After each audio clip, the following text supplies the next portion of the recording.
Di suatu hari yang Ike Kimochi, Paman Mulyo mendapatkan tugas yang begitu mulia, bukan tugas membangun negara, melainkan memperbaiki sebuah bearing yang patah.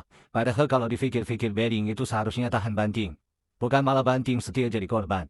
Tetapi Paman Mulyo tidak putus asa. Ia berniat membuat rumah bearing yang baru, daripada baja bulat yang nganggur, yang katanya sudah 3 bulan ini hanya dipakai buat ganjal pintu dapur. Jadi tanpa basa-basi dan tanpa koordinasi ke ketua ormas setempat, baja bulat langsung dinaikkan ke mesin puput peninggalan Domawi kuno. Pertama lingkaran luar dibentuk, lalu lingkaran dalam. Ajaibnya entah karena hoki atau karena bantuan jin setempat, ukurannya bisa sama persis. Tetangga yang nonton sampai bertanya-tanya, ini yang kerja mesin puput apa dukun senior di kampung?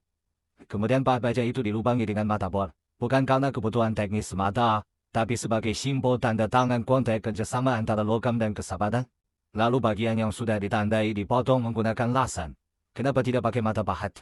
Karena kalau mata pahat disuruh motong, nanti lasan dikira makan gaji buta. Kayak sebagian yang dulu di gedung DPR. Setelah itu, tiap bagian dipisahkan dengan palu keadilan. Palu ini konon dulu pernah dipakai hakim di sidang korban Wewe Gombel, tapi sekarang sudah pensiun jadi tukang ketok logam. Setelah urusan palu memalu selesai dilakukan, pertama lingkaran bagian dalam naik ke mesin puput. Permukaan dikikis dan dihaluskan sampai semulus paha janda. Biar kalau dilihat tetangga, tidak bikin malu keluarga besar. Lalu lubang tengah pun diperlebar, sampai sesuai dengan lubang yang diizinkan Badan Perlubangan Konoha.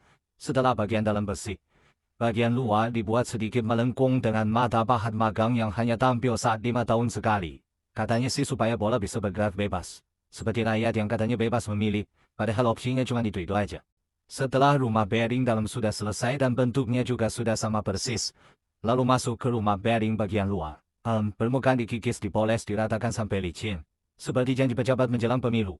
Tak lupa pula bagian tengahnya juga dibuat melengkung seperti bagian dalam tadi, biar bola-bola Dragon Ball bisa joget back dance tanpa kesulitan. Setelah bagian luar dan dalam sudah semulus paha simpanan pejabat, yang tiap bulannya dikasih jajan 100 juta pakai uang negara. Kemudian satu persatu bagian bearing dipasang kembali. Proses ini terlihat berjalan mulus dan rapi, seperti pejabat mengembalikan modalnya yang habis semasa kampanye. Akhirnya setelah proses yang sangat panjang dan juga rumit, serumit pengurus berkas di kantor kecamatan kalau nggak pakai pelicin, bearing yang tadinya sekarat kini sehat kembali, perbaikan pun berjalan sukses. Dan Paman Mulyo resmi mendapat gelar tukang puput terselubung yang tak pernah ingkar janji, sangat mirip seperti yang ada di negara Konoha, ujarnya. Jangan baper, karena video ini 1% edukasi 99% asal jeplak.